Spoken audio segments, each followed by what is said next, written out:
Hello दोस्तों, मैं हूं अमरदीप सिंह। आप सभी का स्वागत करता हूं अपने यूट्यूब चैनल सीजीपीएससी नॉलेज में। दोस्तों, जो हमारी 10 मिनट वीडियो सीरीज चल रही थी उसमें आज हमारी 8वीं क्लास है। और इस 8वीं क्लास में हम भारत के इतिहास की एक ऐसी घटना के बारे में आज जानकारी प्राप्त करेंगे, ऐसी घटना को पढ़ेंगे जिस घटना के लिए 100 साल बाद, उस घटना होने के 100 साल बाद कनाडा सरकार ने भारत सरकार से माफी मांगी थी। और वो घटना है कामागाटा मारू प्रकरण। तो क्या है कामागाटा मारू प्रकरण, इसको हम डिटेल में आज की क्लास में कवर करेंगे कि ये घटना हुई क्यों, क्या ये घटना के पीछे कारण थे। सब चीज को आज की क्लास में हम डिटेल से कवर करेंगे।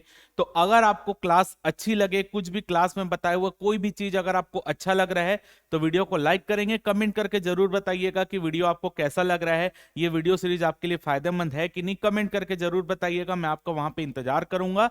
और अगर आपको वीडियो अच्छा लगे तो लाइक करेंगे। अगर आपने अभी तक सब्सक्राइब नहीं किया चैनल को तो चैनल को सब्सक्राइब करेंगे और ज्यादा से ज्यादा वीडियो को शेयर करेंगे। चलिए स्टार्ट करते हैं हम। कामागाटा मारू प्रकरण जो कि 1914 के आसपास है।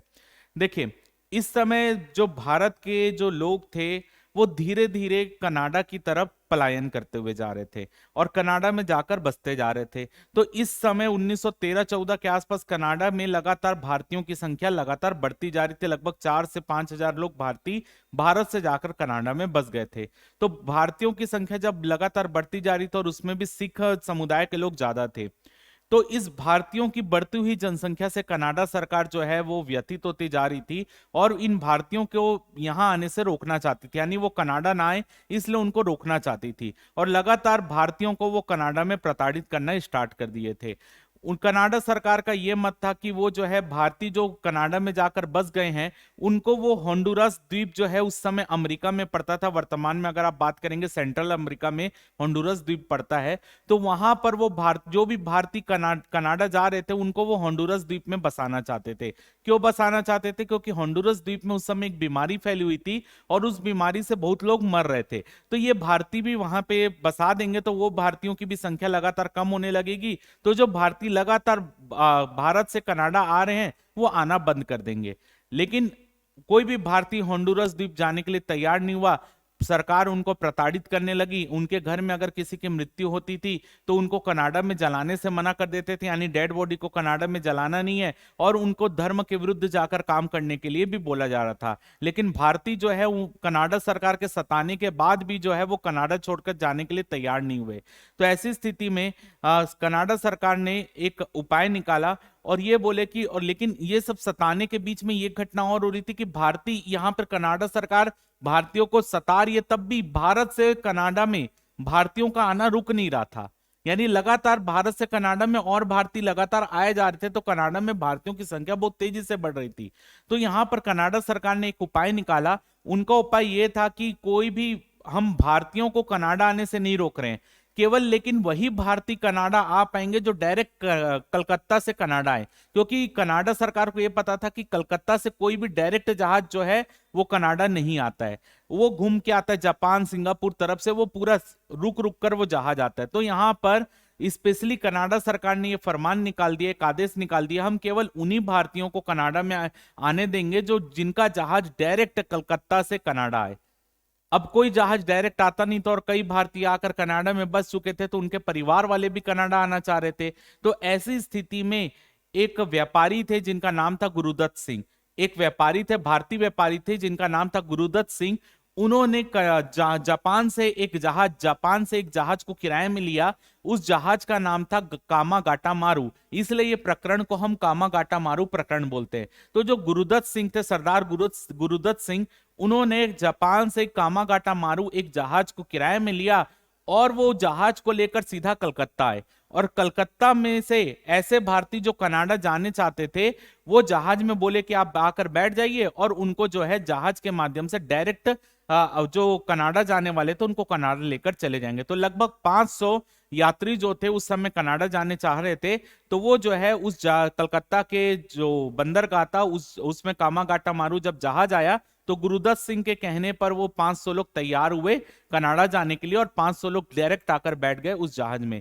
अब वो जहाज जो है कलकत्ता से निकला और कलकत्ता से निकलते हुए जब वो कनाडा पहुंचा, वैंकूवर पहुंचा, तो वैंकूवर पहुंचा तो वो डेट थी जब वैंकूवर पहुंचा 22 मई 1914। तो वहां पे कनाडा सरकार ने उनके तो नियम ये था कि भाई आप कलकत्ता से डायरेक्ट आओ। अब ये जहाज कलकत्ता से डायरेक्ट यहाँ पे आया, कहीं बीच में रुका भी नहीं, डायरेक्ट तो होते हुए कलकत्ता से निकलकर वो डायरेक्ट वैंकूवर पहुंचा 22 मई 1914 को। तो कनाडा सरकार ने फरमान जारी कर दिया कि इस जहाज से किसी भी व्यक्ति को नीचे उतरने नहीं दिया जाएगा। अब भाई इतना लंबी दूरी तय करके जहाज आए, कई लोग बीमार पड़ रहे थे, औषधियों की कमी, यहाँ पर मेडिसिन की कमी होने लगी जहाज में। अब वो जहाज से किसी को उतरने नहीं दे रहे थे, तो जहाज जो है 2 महीने तक वहीं कनाडा के वैंकूवर बंदरगाह पे खड़े रहा। जो नीचे उतरने का प्रयास करते उसमें कनाडा के सैनिक खौलता हुआ पानी डाल देते। अब यहां पे जो भारतीय बैठे थे उस जहाज में वो भी परेशान होने लगे कि हमको उतरने नहीं दिया जा रहा है। तो जब सैनिक खौलता हुआ पानी डालते थे तो भारतीय जो है जलता हुआ कोयला फेंक देते थे उन पर। तो कनाडा सरकार इससे और परेशान होने लगी। तब कनाडा सरकार ने यह तय किया 2 युद्ध पोत जहाज को मंगाए और 2 युद्ध पोत जहाज को बोले कि आप इनके ऊपर आक्रमण कर दो, जहाज को तहस नहस कर दो। अब यहां पर जो उस 2 महीने तक वहां पर जहाज में कामागाटा मारू में बैठे हुए भारतीय अब वो नीचे भी नहीं उतर सक रहे, और अब कनाडा सरकार ने आदेश दे दिया कि युद्धपोत को खड़ा कर दिया कि आप इस जहाज को उड़ा दो। अब इनके पास कोई चारा ही नहीं रहा वापस लौटने के अलावा। अब यहां पर ना तो उनके पास खाना ज्यादा मात्रा में उपस्थित है, ना उनके पास मेडिसिन है। अब ले दे के जहाज जो के लोग थे उन्होंने तय किया कि हम वापस जो है भारत जाएंगे। अब वो जहाज जब वहां से कनाडा से वापस आने के लिए भारत आने के लिए निकला, तो ये सूचना जैसी वो कनाडा सरकार की रेंज से निकलकर ब्रिटिश सरकार की रेंज में आए, तो ब्रिटिश सरकार अब वो भारतीयों को भारत आने से मना करने लगी। क्यों मना करने लगी? क्योंकि ब्रिटिश सरकार ये मानती थी कि वो जहाज में अब जो है आप बोल सकते हो क्रांतिकारी आ रहे हैं। क्रांतिकारी आ रहे हैं क्योंकि आपको पता है इस समय अमेरिका, कनाडा, यहां पर क्रांतिकारी गतिविधियां लगातार बढ़ रही थी। गदर पार्टी आपको पता है सैन फ्रांसिस्को, वहां पर अमेरिका के आसपास के क्षेत्रों में गदर पार्टी का स्वामित्व हो रहा था और गदर पार्टी कई सारे ब्रिटिशर्स के खिलाफ जो है क्रांतिकारी घटना को अंजाम देते। तो यहां पर ब्रिटिशर्स को यह लगा कि यहां से जो ये जहाज है, इस जहाज में क्रांतिकारी आ रहे हैं और ये भारत में आक्रमण करने के लिए आ रहे हैं, तो भारत में क्रांतिकारी घटना बढ़ेगी। इसलिए ब्रिटिशर्स के अधिकार क्षेत्र में जो क्षेत्र आ रहे थे, जापान, सिंगापुर, वहां पर इन्होंने आदेश दे दिया कि कोई इस जहाज को रुकने के लिए नहीं देगा अपना बंदरगाह। तो अब ये सोचे कि इन लोग कनाडा से निकलकर ये सोचे कि हम ये बंदरगाह में रुकेंगे, औषधि औषधि ले लेंगे या खाने पीने का सामान लेंगे। अब कोई भी इनको रुकने ही नहीं दे रहा अपने बंदरगाह में। तो ले दे के कैसे तैसे एकदम बीमार पड़ पड़ के ये जहाज के जो जितने भी यात्री थे, अब वो पहुंच गए कहां पे? कलकत्ता के पास। कलकत्ता के पास जो है यहां पर अगर आपको पता हो तो देखिए यहां पर अब इनको कहीं भी रुकने के लिए नहीं दिया गया। अब ये 26 सितंबर 1914 जुलाई में जहाज कनाडा से निकला, यहां पर 22 मई कनाडा पहुंचा था, 2 महीने वहां पर ही रुके रहे, उनको नीचे उतरने नहीं दिया। तो जुलाई से वापस आना चालू हुआ। 26 सितंबर 1914 को यह जहाज जो है कलकत्ता के पास बजबज बंदरगाह में पहुंचा। कलकत्ता से 17 मील दूर वेस्ट बंगाल में बजबज बंदरगाह पड़ता है, वहां पर यह जहाज पहुंच गया।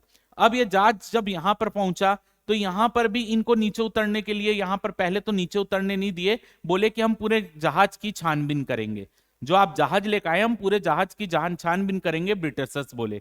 तो अब जब ब्रिटिशर्स ने इनके जहाज की छानबीन की तो उसमें गदर पार्टी की पत्रिका आती थी, गदर पत्रिका, वो उनकी कॉपी इस जहाज से मिली। तो अब यहां पर ब्रिटिशर्स बोले कि हम आपको कलकत्ता में उतरने नहीं देंगे, हम यहां से आपके लिए एक विशेष ट्रेन की सुविधा करते हैं, आप विशेष ट्रेन से भारत के कोने क्षेत्रों में हम आपको छोड़ के जाएंगे, हम कलकत्ता में आपको उतरने नहीं देंगे, क्योंकि कलकत्ता के आसपास का क्षेत्र ब्रिटिशर्स की राजनीति का प्रमुख केंद्र था। तो इसी के लिए हम कलकत्ता के आसपास आपको उतरने नहीं देंगे, हम यहां से एक विशेष ट्रेन लाते हैं और विशेष ट्रेन से आपको भारत के अंत के कोनों में छोड़ के आएंगे।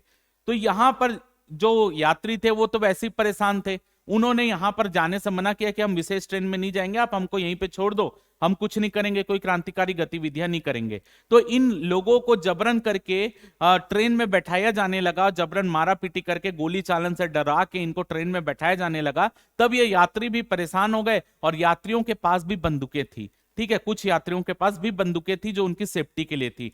अब वो उन बंदूकों, जब ब्रिटिशर्स उनके ऊपर गोली चलाए तो ये यात्री भी अब उनके ऊपर गोली चलाने लगे परेशान होकर, जिसके कारण यहां पर गोली चालन हुआ और गोली चालन में कई यहां पर आपके 18 लोग जो इस जहाज से आए थे 18 लोग मारे गए, ठीक। और इनका जो जहाज का नेतृत्व कर रहे थे गुरुदत्त सिंह, वो भी इस गोली चालन में घायल हुए। इसके बाद वो अपनी जान बचाते हुए कहीं भूमिगत हो गए यानी छुप गए और ब्रिटिशर सरकार ने उनके ऊपर वो लगाया कि कोई अगर इनको ढूंढ के लाएगा तो हम उनको इनाम देंगे, लेकिन वो मिल नहीं पाए और भूमिगत हो गए। तो ये आपकी घटना है पूरी कामागाटा मारू प्रकरण। तो इंपॉर्टेंट क्या है, कनाडा सरकार ने यहां पर 2014 में जब मोदी जी कनाडा गए थे तो वहां पर कनाडा सरकार ने इस घटना के लिए माफी मांगी थी, क्योंकि 100 साल हो गया था। 1914 में यह घटना हुई थी और देखिए 2014 में मोदी जी गए, टोटल 100 साल हो गए तो उस समय। तो कनाडा सरकार ने यहाँ पे माफी मांगी थी इस घटना के लिए कि हमने भारतीयों को यहाँ पे उतरने नहीं दिया, वो हमारी गलती थी, इसलिए हम उस घटना के लिए माफी मांगते हैं। इसी के वहां पर कनाडा सरकार ने इस घटना के एवज में एक जो डाक की टिकट होती वो भी जारी की थी। और भारत सरकार ने कामागाटा मारू प्रकरण के 100 साल होने के बाद कामागाटा मारू प्रकरण के लिए 100 का सिक्का भी एक जारी किया था, ठीक है, इस प्रकरण की याद में। अब देखिए जब ये प्रकरण खत्म हुआ तो पूरे देश में अब क्रांतिकारी गतिविधियां बढ़ने लगी, क्योंकि ये जहाज से लोगों को उतरने नहीं दिया और कई लोगों की यहां पर मृत्यु हो गई। तो विशेषकर पंजाब के क्षेत्र में 1915 में ब्रिटिश सरकार के विरुद्ध विरोध चालू हो जाता है और वहां पर जो है बहुत सारे विद्रोह की घटनाएं होती है। वो एक अलग घटना है, वो अलग टॉपिक है, उसको हम कभी बाद में देखेंगे। तो यहां पर आपका कामागाटा मारू प्रकरण एंड होता है। उम्मीद करता हूं जो भी चीज मैंने आपको समझाई होगी वो आपको अच्छे से टॉपिक क्लियर हो गया होगा। क्या टॉपिक था, ये टॉपिक आपको अच्छे से क्लियर हो गया होगा। अगर आपको वीडियो में कुछ भी अच्छा लगा, कुछ नया भी जानने के लिए मिला तो वीडियो को लाइक कर दीजिएगा, चैनल को सब्सक्राइब कीजिएगा और वीडियो को ज्यादा से ज्यादा शेयर कीजिएगा। फिलहाल के इस क्लास में सिर्फ इतना ही। जय भारत, जय छत्तीसगढ़।